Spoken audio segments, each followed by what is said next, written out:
Hello hello hello hello বন্ধুরা, welcome to my channel view Banglish. সালাম আলাইকুম বন্ধুরা, ইম্পর্টেন্ট মজার একটি টপিকস নিয়ে আজকে হাজির হয়ে গেলাম আপনাদের সামনে। মডিফায়ার। হ্যাঁ বন্ধুরা, একদম যারা নিম্নের ক্লাসগুলো 8-9 থেকে শুরু করে উচ্চ একদম অনার্স মাস্টার্স পর্যন্ত চাকরি জীবনে মডিফায়ারের জ্ঞান ছাড়া ইংলিশে কমপ্লিট একটা ধারণা, সুন্দর একটা ওয়ার্ডের সার্জারি, বাক্যের যে অ্যানাটমি, এটা বোঝা প্রায় অসম্ভব। বন্ধুরা চলুন আজকের এই শিক্ষণীয় ভিডিওতে আমরা মডিফায়ারটা কি এর শুধু পরিচয়টা তুলে ধরবো। বন্ধুরা, মডিফায়ার দুই প্রকার, সেটা কিন্তু এই সংক্ষিপ্ত ভিডিওতে তুলে ধরলে আপনারা বোরিং ফিল করবেন। তাই আজকের ভিডিওতে শুধু মডিফায়ার কি, যারা কখনোই মাথায় ঢোকাতে পারেননি মডিফায়ার, তার জন্য যারা বিগিনার্স, আজকে আমার ভিডিওটি প্রথম দেখলেন, 9-10-এ পড়ছেন, 8-এ পড়ছেন, হ্যাঁ আপনি সুন্দর সুন্দর বাক্য, সেন্টেন্স, ফ্রেজ তৈরি করতে পারবেন মডিফায়ারের জ্ঞান দিয়ে। এবং মডিফায়ারটা বুঝলেই পরে আমি পরবর্তী ভিডিওতে প্রি মডিফায়ার এবং পোস্ট মডিফায়ার নিয়ে ভিডিও তৈরি করবো ইনশাল্লাহ। চলুন বন্ধুরা, মডিফায়ার কি তা একটু জেনে নিই। মডিফায়ার শব্দের অর্থ হতে পারে বিশেষায়ন বা বিশেষায়ন করে যা। একটু কঠিন হয়ে গেল, আমরা উদাহরণ দিয়ে বুঝাই আগে। দেখুন বন্ধুরা, বয়, এই শব্দটা কি? বয়, বয় মানে কি? বালক। শব্দটি নাউন কি না? নাউন। কোনো কিছুর নামই হলো বন্ধুরা নাউন। তাহলে দেখুন এর সামনে আমি এবার অন্য একটা শব্দ জুড়ে দিলাম, গুড বয়। কি যোগ করে দিলাম এই নাউনটার সামনে বন্ধুরা? লক্ষ্য করুন তো, গুড বয়।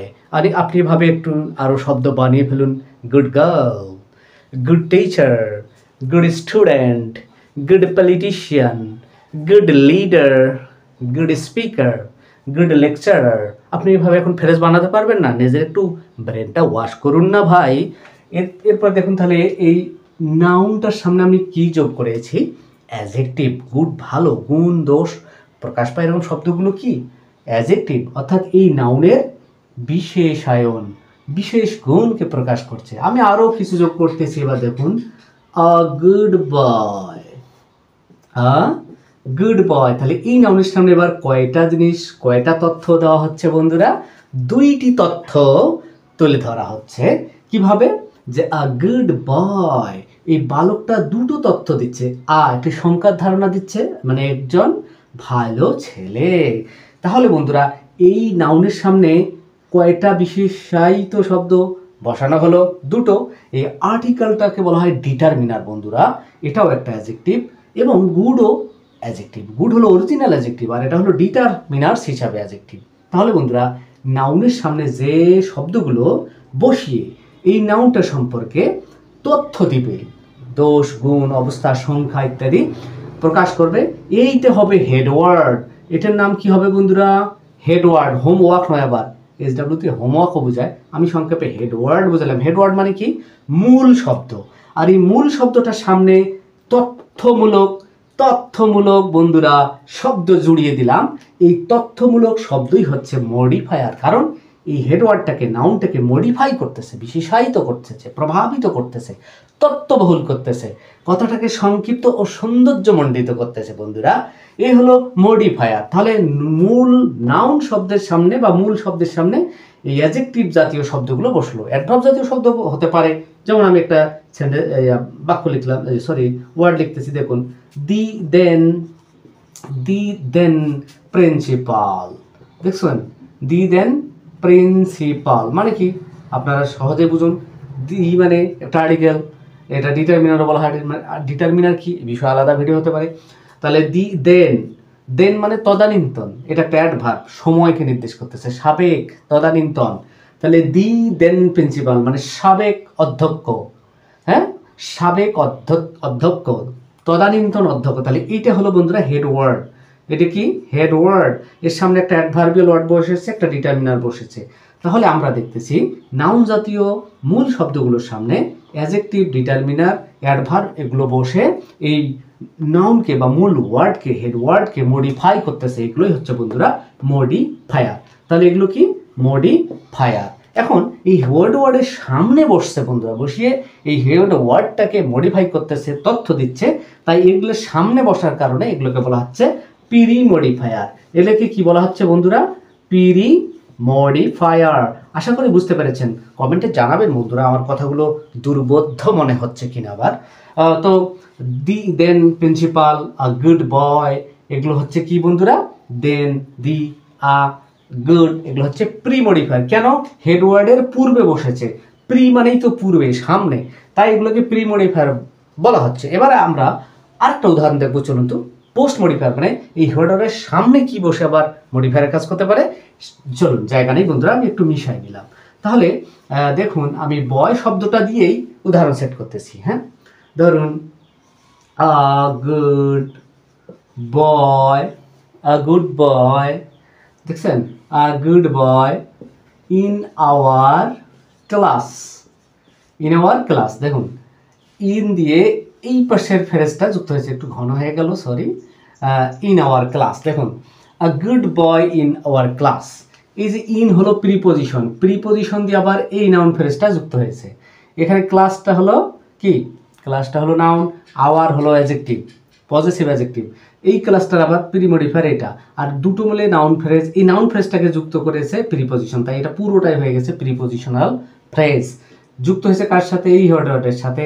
তাই নাউনের পরে যে ফ্রেজ বা যে সব শব্দ, তথ্য, বাক্য, সেন্টেন্স, ফ্রেজ যুক্ত হয়ে এই হেডওয়ার্ডকেই অর্থ প্রকাশ করবে, হেডওয়ার্ডেরই তথ্য দিবে, সেটাই হলো বন্ধুরা পোস্ট মডিফায়ার। অর্থাৎ হেডওয়ার্ডের পরে যা কিছু বসে এই হেডওয়ার্ডকেই মিন করবে, এই হেডওয়ার্ডকেই তথ্য দিবে, এই হেডওয়ার্ডের বিশেষায়ন প্রকাশ করবে, সেটাই হচ্ছে পোস্ট মডিফায়ার। আর উদাহরণ দেই বন্ধুরা, যেমন দেখুন, আমি একটা সেন্টেন্স লিখে উদাহরণ দিচ্ছি।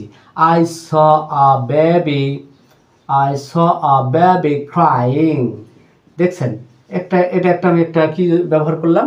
পার্টিসিপল, প্রেজেন্ট পার্টিসিপল বলতে পারেন। তাহলে I saw a baby crying, আমি একটি বেবিকে মানে শিশুকে কান্নাকাটি করতে দেখলাম। তাহলে দেখুন, এটা হলো হেডওয়ার্ড বন্ধুরা, এটার প্রি মডিফায়ার এ বেবি বা আ বেবি। এই বেবিটা নাউন, এটা প্রি মডিফায়ার। ক্রাইং হলো পোস্ট মডিফায়ার। কেন? এই বেবিটারে একটা তথ্য দিচ্ছে, ক্রাইং মানে ক্রন্দনরত, কান্নায়রত, কান্নাকাটি করছে, এরকম ধারণা দিচ্ছে।